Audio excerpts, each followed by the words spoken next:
ਅਸੀਂ 40 ਸਾਲ ਤੀ ਜੀ ਡੇਰੇ ਆਲਮਪੁਰ ਗੋਂਦਲਾਂ ਦੇ ਵਿੱਚ ਆ ਕੇ ਤੇ ਰੋਟੀਆਂ ਦੀ ਇੱਥੇ ਜਾ ਸੀ ਇੱਥੋਂ ਫਿਰ ਅਸੀਂ ਕੰਮ ਸ਼ੁਰੂ ਕੀਤਾ।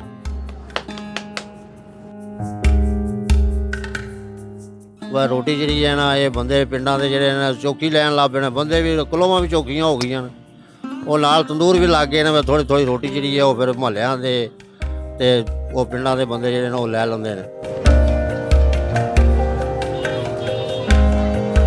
ਕਲੋਹ ਦੀ ਰੋਟੀ ਦੇ ਵਿੱਚ ਇਹ ਹੁੰਦਾ ਜ਼ਾਇਕੇ ਦਾ ਕਿ ਇਹ ਰੋਟੀ ਜਿਹੜੀ ਹੈ ਦੋ ਪਾਸਿਆਂ ਦੀ ਪਲਟ ਕੇ ਇਹਨੂੰ ਪਕਾਈਦਾ। ਅੱਗ ਜਿਹੜੀ ਹੈ ਉਹ ਮਾਸ਼ਾਅੱਲਾ ਹੁੰਦੀ ਹੈ ਲੱਕੜੀਆਂ ਦੀ। ਲੱਕੜੀ ਦੀ ਅੱਗ ਦੇ ਉੱਤੇ ਹਾਂਡੀ ਬਣਾਓ ਤੇ ਉਹਦਾ ਵੀ ਜ਼ਾਇਕਾ ਹੁੰਦਾ, ਰੋਟੀ ਬਣਾਓ ਤੇ ਉਸ ਦਾ ਵੀ ਜ਼ਾਇਕਾ ਹੁੰਦਾ। ਆਟਾ ਗੁੰਨਣੇ ਆ, ਇੱਕ ਬੰਦਾ ਅੱਗ ਲਾਉਂਦਾ ਹੈ, ਦੂਜਾ ਸਫਾਈ ਕਰਦਾ ਹੈ ਸਾਰੇ ਡੇਰੇ ਦੀ।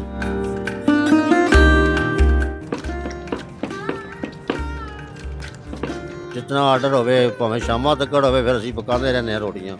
ਘਾਬਰਦੇ ਨਹੀਂ, ਗਰਮੀ ਜਿਤਨੀ ਮਰਜ਼ੀ ਹੋਵੇ ਸਾਨੂੰ ਇਨਸ਼ਾਅੱਲਾ ਕੋਈ ਡਰ ਫਿਕਰ ਹੀ ਨਹੀਂ ਹੁੰਦਾ ਹੈ ਵੀ ਗਰਮੀ ਲੱਗਦੀ। ਤੁਸੀਂ ਜ਼ਾਤੀ ਤੌਰ ਤੇ ਕਿੰਨਾ ਆਟੇ ਦੀ ਰੋਟੀ ਲਗਾ ਲੈਂਦੇ ਹੋ ਜੀ? ਮੈਂ ਰਿਕਾਰਡ ਜਿਹੜਾ ਨੇ ਤੇ ਮੈਂ 10 ਮਣ ਵੀ ਆਟਾ ਪਕਾਉਂਦਾ ਰਿਹਾ ਬਾਬੇ ਅਕਬਰ ਸ਼ਾਹ ਦੇ ਮੇਲੇ ਤੇ। ਅੱਲਾਹ ਤਾਲਾ ਰਿਜ਼ਕ ਜਿਹੜਾ ਹੈ ਨਾ ਇਹ ਜੇ ਅੱਲਾਹ ਦੇ ਰਾਹ ਦੇਈਏ ਤੇ ਅੱਲਾਹ ਚੋਖਾ ਦਿੰਦਾ ਹੈ। ਜ਼ੁਬਾਨ ਦੀ ਵੀ ਸ਼ੀਰੀ ਸਹੀ ਰੱਖਣੇ ਆ ਤੇ ਹੱਥ ਦੀ ਵੀ ਸ਼ੀਰੀ ਸਾਡੇ ਤੇ ਆਇਆ ਇਨਸ਼ਾਅੱਲਾ। ਅਸੀਂ ਜਿਹੜੀ ਸ਼ੈ ਬਣਾਈਏ ਉਹ ਇਨਸ਼ਾਅੱਲਾ ਉਹਦਾ ਜ਼ਾਇਕਾ ਹੋਵੇਗਾ। ये है बाबा जी अमानत जो गुज़िश्ता कमोवे 40 साल से मंडे लगाने का काम कर रहे हैं। ये मंडा एक ऐसी रोटी है जो पहले तो बहुत ज़्यादा देहातों में पकाई जाती थी फंक्शन किसी पर, गमी खुशी पर, लेकिन अब ये देहातों से निकल कर ये सकाफ़त, ये मयार, ये टेस्ट जो है ये शहरों तक आ चुका है। इनसे जानेंगे कि कब से इन्होंने मंडे बनाने का जो है सिलसिला ये शुरू किया और आज कैसा रिस्पांस है, क्या शहर के लोग भी इसको उतना ही पसंद करते हैं। बाबा जी सब तो पहले तो यह दसो कि कितना अरसा हो गया तो पहला कदों तुसी आगाज़ किया इस चीज़? ਅਸੀਂ 40 ਸਾਲ ਤੀ ਜੀ ਡੇਰੇ ਆਲਮਪੁਰ ਗੋਂਦਲਾਂ ਦੇ ਵਿੱਚ ਆ ਕੇ ਤੇ ਰੋਟੀਆਂ ਦੀ ਇੱਥੇ ਜਾ ਸੀ ਇੱਥੋਂ ਫਿਰ ਅਸੀਂ ਕੰਮ ਸ਼ੁਰੂ ਕੀਤਾ। ਉਸ ਤੋਂ ਬਾਅਦ ਫਿਰ ਸਾਡੇ ਨਾਲ ਬੰਦਿਆਂ ਨੇ ਆਲਮਪੁਰ ਗੋਂਦਲਾਂ ਦੇ ਗੁਜਰਾਂ ਨੇ ਵੀ ਦੂਸਰੀ ਬਲਾਦਰੀ ਸਾਰੀ ਨੇ ਸਾਡੇ ਨਾਲ ਬਹੁਤ ਅੱਛਾ ਤਾਮਣ ਕੀਤਾ। ਅਸੀਂ ਫਿਰ ਇੱਥੇ ਕੰਮ ਕਰਦੇ ਰਹੇ ਹਾਂ। ਹੁਣ ਮਾਸ਼ਾਅੱਲਾ ਸਾਨੂੰ ਪਹਿਲਾਂ ਡੇਰੇ ਆਲਮਪੁਰ ਗੋਂਦਲਾਂ ਕਲੋਹ ਲਾਈ ਹੈ, ਉੱਥੇ ਸਾਰੇ ਆ ਕਲੋਹ ਵਾਲੇ ਜਿਹੜੇ ਨੇ ਮੇਰੇ ਕੋਲ ਕੰਮ ਕਰਦੇ ਰਹੇ ਨੇ। ਉੱਥੋਂ ਫਿਰ ਅਸੀਂ ਕਲੋਹ ਜਿਹੜੀ ਹੈ ਇੱਥੇ ਖਾਰੀਆਂ ਲੈ ਕੇ ਆਏ ਹਾਂ ਵੀ ਚਲੋ ਸ਼ਹਿਰ ਦੇ ਬੰਦੇ ਜਿਹੜੇ ਨੇ ਖਾਣਗੇ ਰੋਟੀ ਤੇ ਬੰਦੇ ਜਿਹੜੇ ਨੇ ਉਹ ਯਾਦ ਕਰਨਗੇ ਕਿ ਜਿਹਦੇ ਦੰਦ ਨਹੀਂ ਹਨ ਪੋਲੀ ਰੋਟੀ ਖਾਏਗਾ ਤਾਂ ਯਾਦ ਕਰੇਗਾ। ਫਿਰ ਅਸੀਂ ਖਾਰੀਆਂ ਹੁਣ 20 ਸਾਲ ਹੋ ਗਏ ਨੇ ਸਾਨੂੰ ਇੱਥੇ। ਚੌਧਰੀ ਸਜਾਦ ਘੋੜਿਆਂ ਵਾਲਾ ਜਿਹੜਾ ਹੈ ਉਹਦੇ ਡੇਰੇ ਦੇ ਉੱਤੇ ਉਹਨੇ ਸਾਨੂੰ ਜਗ੍ਹਾ ਦਿੱਤੀ ਇੱਥੇ। ਉਹਨੇ ਕਿਹਾ ਵੀ ਇੱਥੇ ਤੁਸੀਂ ਰੋਟੀਆਂ ਪਕਾਇਆ ਕਰੋ। ਸ਼ਹਿਰਾਂ ਦੇ ਵਿੱਚ ਕਿੰਨਾ ਚਿਰ ਹੋਇਆ ਇਸ ਰਿਵਾਜ ਨੂੰ ਆਇਆ? ਬਹੁਤ ਜ਼ਿਆਦਾ ਸ਼ਾਦੀ ਹਾਲਾਂ ਦੇ ਵਿੱਚ ਕਿੰਨਾ ਅਰਸਾ ਹੋ ਗਿਆ ਕਿ ਮੰਡੇ ਖਾਣ ਲੱਗ ਪਏ ਨੇ? ਪਹਿਲੇ ਤੇ ਨਾਨ ਤੇ ਰੋਟੀ। 20 ਸਾਲ ਦੀ ਜਿਹੜੇ ਨੇ ਨਾ ਇਹ ਸ਼ਾਦੀ ਹਾਲ ਦੇ ਜਿਹੜੇ ਨੇ 20 ਸਾਲਾਂ ਦੀ ਜਿਹੜੇ ਨੇ ਲੱਗੇ ਨੇ ਜ਼ਿਆਦਾ ਲੋਕ ਖਾਣ ਮੰਡੇ। ਮੈਂ ਚੌਧਰੀ ਦੇ ਕੋਲੇ ਅਜ਼ਹਰ ਮੈਰਿਜ ਹਾਲ ਵਾਲਿਆਂ ਕੋਲੇ ਆ ਕੇ ਲੱਗਾ ਆ। ਉੱਥੋਂ ਫਿਰ ਰੋਟੀਆਂ ਪਕਾਉਣੀਆਂ ਸ਼ੁਰੂ ਕੀਤੀਆਂ ਨੇ। ਸਾਰੇ ਬੰਦੇ ਜਿਹੜੇ ਨੇ ਫਿਰ ਅੱਗੇ ਪਿੱਛੇ ਮੈਂ ਹੀ ਦਿੱਤੇ ਨੇ। ਜਿੱਥੇ ਜਿੱਥੇ ਹੋਟਲ ਪਿਆ ਨਵਾਂ ਉੱਥੇ ਜਾ ਕੇ ਕੰਮ ਕਰਦੇ। ਸ਼ਹਿਰ ਵਾਲਿਆਂ ਲੋਕਾਂ ਵਾਸਤੇ ਕਿਆ ਨਵੀਂ ਚੀਜ਼ ਸੀ ਕਿ ਨਹੀਂ? ਨਵੀਂ ਸ਼ਹਿਰ ਇੱਥੇ ਜਿਤਨੇ ਤੰਦੂਰ ਚੱਲਦੇ ਪਹਿਲਾਂ ਬੰਦ ਹੋ ਗਏ ਨੇ ਸਾਰੇ ਹੀ। ਉਹਨਾਂ ਦੀ ਰੋਟੀ ਕੋਈ ਨਹੀਂ ਲੈਂਦਾ ਆ। ਜਿਹੜੇ ਕਲੋਹ ਦੀਆਂ ਰੋਟੀਆਂ ਚਾਲੂ ਹੋ ਗਈਆਂ ਨੇ, ਤੰਦੂਰ ਜਿਹੜੇ ਨੇ ਉਹ ਲੋਕਾਂ ਨੇ ਬੰਦ ਕਰ ਦਿੱਤੇ। ਹੁਣ ਦੁਬਾਰਾ ਜਿਹੜੇ ਨੇ ਉਹ ਫਿਰ ਇਸ ਵਾਸਤੇ ਰੋਟੀ ਜਿਹੜੀ ਹੈ ਨਾ ਇਹ ਬੰਦੇ ਪਿੰਡਾਂ ਦੇ ਜਿਹੜੇ ਨੇ ਚੌਕੀ ਲੈਣ ਲੱਗ ਪਏ ਨੇ, ਬੰਦੇ ਵੀ ਕਲੋਹਾਂ ਵੀ ਚੌਕੀਆਂ ਹੋ ਗਈਆਂ ਨੇ, ਉਹ ਨਾਲ ਤੰਦੂਰ ਵੀ ਲੱਗ ਗਏ ਨੇ। ਥੋੜ੍ਹੀ ਥੋੜ੍ਹੀ ਰੋਟੀ ਜਿਹੜੀ ਹੈ ਉਹ ਫਿਰ ਮੁਹੱਲਿਆਂ ਦੇ ਤੇ ਉਹ ਪਿੰਡਾਂ ਦੇ ਬੰਦੇ ਜਿਹੜੇ ਨੇ ਉਹ ਲੈ ਲੈਂਦੇ ਨੇ। ਤੇ ਕਲੋਹਾਂ 24 ਘੰਟੇ ਤੇ ਚਲਦੀ ਨਹੀਂ ਹਨ ਵੀ ਕਿਉਂਕਿ ਇਹਨਾਂ ਦਾ ਬਾਲਣ ਜ਼ਿਆਦਾ ਲੱਗਦਾ, ਖਰਚਾ ਜ਼ਿਆਦਾ ਹੁੰਦਾ। ਇਹਦੇ ਜ਼ਾਇਕੇ 'ਚ ਕੀ ਫਰਕ ਹੈ ਕਿ ਤੰਦੂਰ ਦੀ ਰੋਟੀ ਵਿੱਚ, ਨਾਨ ਦੇ ਵਿੱਚ ਤੇ ਕਲੋਹ ਦੀ ਰੋਟੀ? ਕਲੋਹ ਦੀ ਰੋਟੀ ਦੇ ਵਿੱਚ ਇਹ ਹੁੰਦਾ ਜ਼ਾਇਕੇ ਦਾ ਕਿ ਇਹ ਰੋਟੀ ਜਿਹੜੀ ਹੈ ਦੋ ਪਾਸਿਆਂ ਦੀ ਪਲਟ ਕੇ ਇਹਨੂੰ ਪਕਾਈਦਾ। ਅੱਗ ਜਿਹੜੀ ਹੈ ਉਹ ਮਾਸ਼ਾਅੱਲਾ ਹੁੰਦੀ ਹੈ ਲੱਕੜੀਆਂ ਦੀ। ਲੱਕੜੀ ਦੀ ਅੱਗ ਦੇ ਉੱਤੇ ਹਾਂਡੀ ਬਣਾਓ ਤੇ ਉਹਦਾ ਵੀ ਜ਼ਾਇਕਾ ਹੁੰਦਾ, ਰੋਟੀ ਬਣਾਓ ਤੇ ਉਸ ਦਾ ਵੀ ਜ਼ਾਇਕਾ ਹੁੰਦਾ। ਇਹ ਜਿਹੜਾ ਲੋਹਾ ਹੁੰਦਾ ਤਪਿਆ ਹੁੰਦਾ ਇਹਦੇ ਪਰ ਰੋਟੀ ਦੋ ਪਾਸਿਆਂ ਦੀ ਪੱਕਦੀ ਹੈ। ਇਹਦਾ ਜ਼ਾਇਕਾ ਜਿਹੜਾ ਹੈ ਇਸ ਵਾਸਤੇ ਕਰਕੇ ਅੱਛਾ ਹੁੰਦਾ। ਕਲੋਹ 'ਤੇ ਅਸੀਂ ਸੁਬਾਹ ਆ ਕੇ ਪਹਿਲਾਂ ਅੱਲਾਹ ਤੇ ਅੱਲਾਹ ਦੇ ਰਸੂਲ ਦਾ ਨਾਮ ਲਈਦਾ, ਮਸਜਿਦ ਜਾਈਦਾ, ਨਮਾਜ਼ ਪੜ੍ਹੀ ਦੀ ਹੈ। ਆ ਕੇ ਤੇ ਫਿਰ ਕੰਮ ਸ਼ੁਰੂ ਕਰੀਦਾ ਬਿਸਮਿਲ੍ਲਾ ਕਰਕੇ।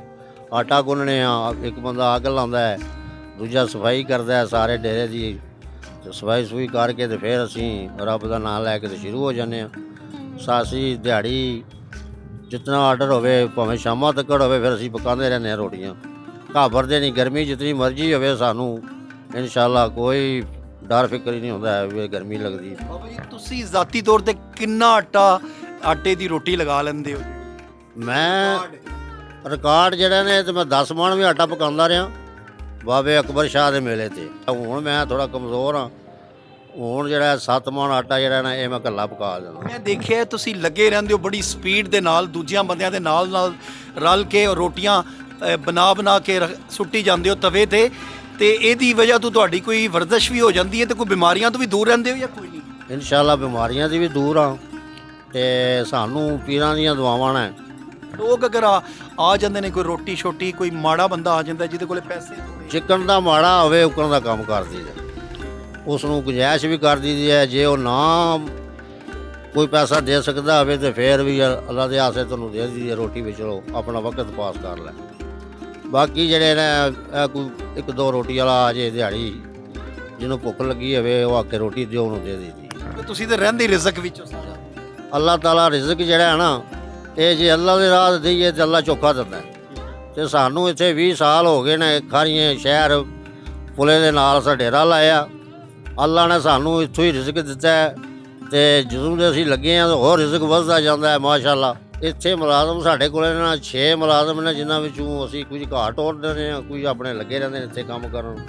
ਅੱਗੋਂ ਫਿਰ ਜਿਹੜੇ ਕਮਾਈ ਕਰਨ ਵਾਲੇ ਨੇ, ਕੋਈ ਨਾਈ ਜਿਹੜੇ ਨੇ ਰੋਟੀ ਖੜਦੇ ਨੇ, ਕੋਈ ਹੋਰ ਬੰਦੇ ਜਿਹੜੇ ਨੇ ਅੱਗੋਂ ਪਿੱਛੋਂ ਜਿਹੜੇ ਨੇ ਉਹ ਖੜਦੇ ਨੇ ਰੋਟੀਆਂ, ਤੇ ਅੱਗੋਂ ਉਹ ਵੀ ਆਪਣਾ ਜਿਹੜਾ ਉਹਨਾਂ ਦਾ ਵੀ ਸਰਕਟ ਚੱਲਦਾ ਜਿਉਂ ਜਿਹੜੇ ਤੁਹਾਡੇ ਮੁਲਾਜ਼ਮ ਨੇ ਉਹ ਵੀ ਅੱਛੀ ਮਜ਼ਦੂਰੀ ਲੈ ਰਹੇ ਨੇ ਮਾਸ਼ਾਅੱਲਾ। ਉਹ ਅੱਛੀ ਮਜ਼ਦੂਰੀ ਨਾਲ ਨੇਕ ਕਮਾਈ ਦੀ ਉਹਨਾਂ ਦੀ ਮਜ਼ਦੂਰੀ ਹੈ, ਖੂਨ ਪਸੀਨੇ ਦੀ। ਇੱਥੇ ਦੇਖਦੇ ਰਹੇ ਹੋ ਤੁਸੀਂ ਵੀ, ਇੱਥੇ ਰੋਟੀਆਂ ਅਸੀਂ ਪਕਾਉਂਦੇ ਹਾਂ ਪਰ ਸੇ ਆ ਜਾਂਦਾ ਹੈ, ਤੇ ਅਸਲ ਮਜ਼ਦੂਰੀ ਹੁੰਦੀ ਉਹ ਹੈ ਜਿਹੜੀ ਖੂਨ ਪਸੀਨੇ ਦੀ ਹੋਵੇ, ਹੱਕ ਲਾਲ ਦੀ ਹੋਵੇ। ਜਿਸ ਤਰ੍ਹਾਂ ਤੁਸੀਂ ਕਿਲੋ ਤੇ ਰੋਟੀ ਲਾਉਂਦੇ ਹੋ, ਹੋਰ ਵੀ ਬੰਦੇ ਲਾਉਂਦੇ ਨੇ, ਇਹ ਕੋਈ ਜ਼ਾਇਕੇ ਵਿੱਚ ਵੀ ਫਰਕ ਪੈ ਜਾਂਦਾ, ਹੱਥ ਦੇ ਵਿੱਚ ਵੀ ਕਿ ਇੱਕੋ ਜਿਹਾ ਜ਼ਾਇਕਾ ਹੁੰਦਾ ਹੈ? ਹੱਥ ਦੇ ਵਿੱਚ ਵੀ ਸ਼ੀਰੀ ਹੁੰਦੀ ਹੈ ਬੰਦੇ ਦੇ ਵਿੱਚ, ਕਿਉਂਕਿ ਕਈ ਬੰਦੇ ਹੁੰਦੇ ਨੇ ਉਹਨਾਂ ਦੀ ਹੱਥ ਦੀ ਸ਼ੀਰੀ ਨਹੀਂ ਹੁੰਦੀ ਹੈ, ਤੇ ਕਈਆਂ ਦੀ ਜ਼ੁਬਾਨ ਦੀ ਸ਼ੀਰੀ ਨਹੀਂ ਹੁੰਦੀ ਹੈ ਤੇ ਹੱਥ ਦੀ ਸ਼ੀਰੀ ਹੁੰਦੀ ਹੈ। ਤੇ ਇਨਸ਼ਾਅੱਲਾ ਅਸੀਂ ਬੰਦੇ ਨੂੰ ਜ਼ੁਬਾਨ ਦੀ ਵੀ ਸ਼ੀਰੀ ਸਹੀ ਰੱਖਣੇ ਆ ਤੇ ਹੱਥ ਦੀ ਵੀ ਸ਼ੀਰੀ ਸਾਡੇ ਤੇ ਆਇਆ। ਇਨਸ਼ਾਅੱਲਾ ਅਸੀਂ ਜਿਹੜੀ ਸ਼ੈ ਬਣਾਈਏ ਉਹ ਇਨਸ਼ਾਅੱਲਾ ਉਹਦਾ ਜ਼ਾਇਕਾ ਹੋਵੇਗਾ। ਨਵੀਂ ਨਸਲ ਜਿਹੜੀ ਹੈ ਇਸ ਕੰਮ ਦੇ ਵੱਲ ਆ ਰਹੀ ਹੈ ਜਾਂ ਕੋਈ ਨਹੀਂ ਆ ਰਹੀ? ਹੁਣ ਨਵੀਂ ਨਸਲ ਨੇ ਜਿਹੜਾ ਉਹਨੇ ਤੇ ਦੂਜਾ ਹੀ ਕੰਮ ਕਰਨਾ ਹੈ। ਤੇ ਕੰਮ ਜਿਹੜਾ ਹੈ, ਮੇਰਾ ਇੱਕ ਬੇਟਾ ਉਹ ਵੀ ਕੰਪਿਊਟਰ 'ਤੇ ਕੰਮ ਕਰਦਾ, ਉਹ ਮੁੰਡੇ ਤੇ ਨਹੀਂ ਪਕਾਉਂਦਾ ਧੁੱਪੇ ਬਹਿ ਕੇ, ਕਹਿੰਦਾ ਮੇਰੇ ਕੋਲ ਏਸੀ ਲੱਗੇ ਨੇ ਮੈਂ ਉਹਦੇ 'ਚ ਬਹਿ ਕੇ ਕੰਮ ਕਰਾਂਗਾ। ਤੇ ਅੱਗੋਂ ਫਿਰ ਜਿਹੜੇ ਨੇ ਬੰਦੇ ਐ ਨੇ ਮਾੜੇ ਜਿਹੜੇ ਨਾਲੋਂ ਨਾਲ ਜਾਚਾਂ ਸਿੱਖਦੇ ਨੇ ਪਏ, ਉਹ ਕੰਮ ਕਰਦੇ ਨੇ ਪਏ। ਜੋ ਇਹਦਾ ਕੀ ਮੁਸਤਕਬਲ ਵੇਖਦੇ ਹੋ? ਅੱਗੋਂ ਮੰਡੀਆਂ ਵਾਲੇ ਬੰਦੇ ਕਿਆ ਉਹਨਾਂ 'ਚ ਇੰਨੀ ਹੋਏਗੀ ਤਾਕਤ ਕਿ 10-10 ਮਣ ਆਟਾ ਨਵੀਂ ਜਿਹੜੀ ਪੋਹ ਦੇ ਲਾ ਲਵੇ ਕਿ ਨਹੀਂ? ਇੱਥੇ ਬੜੀਆਂ ਬੜੀਆਂ ਸ਼ੈਵਾਂ ਨੇ 12-12 ਮਣ ਆਟਾ ਵੀ ਲਾ ਸਕਦੇ ਨੇ, ਉਹਨਾਂ ਨੂੰ ਕੋਈ ਦਰੇਗ ਹੀ ਨਹੀਂ ਹੈ। ਮੁੰਡੇ ਜਿਹੜੇ ਨੇ ਜ਼ੋਰਾ ਮਾਰਨਾ ਨਾ, ਹੁਣ ਦੇਖੋ ਸਾਡੇ ਅਸੀਂ ਤਾਂ ਬੁੱਢੇ ਹੋ ਗਏ ਹਨ, ਤੇ ਜਿਹੜੇ ਜਿਹਨਾਂ ਦਾ ਖੂਨ ਸਹੀ ਹੈ ਉਹ ਤੇ ਫਿਰ ਕੰਮ ਜਿਹੜਾ ਦਬ ਦਬਾ ਕੇ ਕਰਦੇ, ਭਾਰੀ ਰੋਟੀ ਰੱਖ ਕੇ ਤੇ ਉਹ ਆਟਾ ਜਿਹੜਾ 12-12 ਮਣ ਵੀ ਪਕਾ ਦਿੰਦੇ। ਜ਼ਿੰਦਗੀ ਸਾਰੀ ਬਾਬਾ ਜੀ ਮਿਹਨਤ ਵਿੱਚ ਮਾਸ਼ਾਅੱਲਾ ਹੱਕ ਲਾਲ ਦੀ ਮਜ਼ਦੂਰੀ ਵਿੱਚ ਹੀ ਸਾਰੀ ਉਮਰ ਕੱਢੀ ਹੈ। ਰੇੜੇ ਵਾਏ ਨੇ, ਸ਼ਟਰਿੰਗ ਦੇ ਠੇਕੇ ਲਏ ਨੇ, ਠੇਕੇਦਾਰ ਵੀ ਰਹੇ ਹੈ ਜੀ। ਉਹਦਾ ਸਬਰ ਅੱਲਾ ਨੇ ਕੀ ਦਿੱਤਾ, ਸਿਹਤ ਤੇ ਔਲਾਦ ਚੰਗੀ ਮਾਸ਼ਾਅੱਲਾ। ਅੱਲਾਹ ਤਾਲਾ ਨੇ ਸਾਨੂੰ ਹੱਕ ਲਾਲ ਦੀ ਰੋਜ਼ੀ ਆਪਣੇ ਆਪ ਨੂੰ ਵੀ ਦਿੱਤੀ ਹੈ ਤੇ ਬੱਚਿਆਂ ਨੂੰ ਵੀ ਇਹ ਹਦਾਇਤ ਦਿੱਤੀ ਹੈ ਕਿ ਰੋਜ਼ੀ ਹੱਕ ਲਾਲ ਦੀ ਕਮਾਓ, ਆਪਣੇ ਬੱਚਿਆਂ ਨੂੰ ਵੀ ਹੱਕ ਲਾਲ ਦੀ ਰੋਜ਼ੀ ਕਮਾਓ, ਉਹਨਾਂ ਨੂੰ ਦਿਓ। ਕਿਉਂਕਿ ਹਰਾਮ ਦਾ ਪੈਸਾ ਜਿਹੜਾ ਉਹ ਤੁਸੀਂ ਜੇ 1 ਰੁਪਈਆ ਵੀ ਵਿੱਚ ਲਿਆਵੋਗੇ ਜਾਂ 10 ਰੁਪਈਏ ਲਿਆਵੋਗੇ ਤਾਂ ਦੂਜੀ ਰੋਜ਼ੀ ਸਾਰੀ ਹਰਾਮ ਹੋ ਜਾਏਗੀ। ਤੇ ਹੱਕ ਲਾਲ ਦੀ ਰੋਜ਼ੀ ਚੰਗੀ ਹੁੰਦੀ ਹੈ। ਇੱਥੇ ਬੰਦੇ ਜਿਹੜੇ ਆਉਂਦੇ ਨੇ ਉਹ ਕਹਿੰਦੇ ਨੇ ਜੀ ਤੁਸੀਂ ਰੋਟੀਆਂ ਪਤਲੀਆਂ ਕਾਟਦੇ ਹੋ, ਉਹ ਕੋਈ ਉੱਧਰੋਂ ਲੈ ਜਾਂਦਾ ਸਜੀਵ ਕਭੀ, ਅਸੀਂ ਰੋਟੀ ਆਪਣੇ ਨੇਕ ਦੀ ਤਰ੍ਹਾਂ ਦਿੰਦੇ ਹਾਂ। ਤੇ ਅਸੀਂ ਇਹ ਕਹਿੰਦੇ ਹਾਂ ਵੀ ਅੱਲਾ ਨੇ ਅੱਗੇ ਜਾ ਕੇ ਸਾਡੇ ਕੋਲ ਹਿਸਾਬ ਲੈਣਾ, ਕਿਉਂਕਿ ਜਿਹੜਾ ਅੱਲਾਹ ਤਾਲਾ ਰਿਜ਼ਕ ਦਿੰਦਾ ਉਹਦਾ ਹਿਸਾਬ ਵੀ ਲੈਂਦਾ। ਸ਼ਾਦੀ ਵਿਆਹ 'ਚ ਰੋਟੀ ਕਿੰਨਾ ਚਿਰ ਕਾਢ ਕੱਢਦੀ ਹੈ ਪਈ ਰਵੇ? ਇਹ ਅਸੀਂ ਰਾਤੀ 12 ਵਜੇ ਪਕਾ ਕੇ ਦਿੰਦੇ ਜੇ, ਕਈਆਂ ਬੰਦਿਆਂ ਨੂੰ ਅਸੀਂ ਨਹੀਂ ਦੱਸਦੇ ਰੋਟੀ ਕਿਹੜੇ ਵੇਲੇ ਲਾਈ ਹੈ। ਰਾਤੀ 12 ਵਜੇ ਪਕਾਈਏ ਤਾਂ ਸਵੇਰੇ 1 ਵਜੇ ਖਾਣ ਦਿੱਤਾ ਵੀ ਰੋਟੀ ਖਾਣ ਵਾਲੀ ਹੁੰਦੀ ਹੈ। ਤੇ ਪੈਕਿੰਗ ਵੀ ਬੜੀ ਜ਼ਬਰਦਸਤ ਲੇਬਲਾਂ ਦੀ ਕਰਕੇ ਦਿੰਦੇ ਹੋ ਜਾਂ ਉਹ ਹੁਣ ਪੈਕਿੰਗ ਜਿਹੜੀ ਹੈ ਕਾਬਜ਼ ਦੇ ਵਿੱਚ ਹੁੰਦੀ ਹੈ। ਠੀਕ ਹੈ। ਤੇ ਇੱਥੇ ਫਾਟਕ ਦੇ ਨਾਲ ਇੱਕ ਕੀਵੇਂ ਆ, ਉਹ ਮੇਰੇ ਕੋਲ ਰੋਟੀਆਂ ਖੜਦਾ ਰਿਹਾ ਤੇ ਉਹਨੇ ਕਿਹਾ ਕਿ ਮੈਂ ਕਾੜੇ ਜਾ ਕੇ ਰੋਟੀਆਂ ਖਾਧੀਆਂ ਤੇ ਉੱਥੇ ਵੀ ਰੋਟੀਆਂ ਗਰਮ ਹੀ ਆਈਆਂ। 5 ਘੰਟਿਆਂ ਵਿੱਚ ਉਹਨੇ ਖੜੀਆਂ ਨੇ ਰੋਟੀਆਂ ਤੇ ਰੋਟੀ ਗਰਮ ਹੀ। नाजरीन स्टोरी बाबा जी अमानत अली की जो कमोबेश 65 साल की उम्र में आके भी बिल्कुल नौजवान लड़कों की तरह मेहनत करते हैं और अपनी मेहनत से बहुत ज़्यादा खुश भी हैं और अपना रिज़्क़ हलाल कमा रहे हैं। यकीनन ऐसे बुज़ुर्ग जो हैं ये हमारे लिए भी एक बड़ी ही बरकत का बायस हैं कि जो इस उम्र में सख्त गर्मी में भी रिज़्क़ हलाल पर यकीन रखते हैं और रिज़्क़ हलाल कमा कर अपने बच्चों को खिलाते हैं। ये थी आज की स्टोरी। अब तक के लिए इतना ही। अपने मेज़बान इरफान इदरीस को दीजिए इजाज़त। देखते रहिए न्यूज़ अलाइट गुजरात।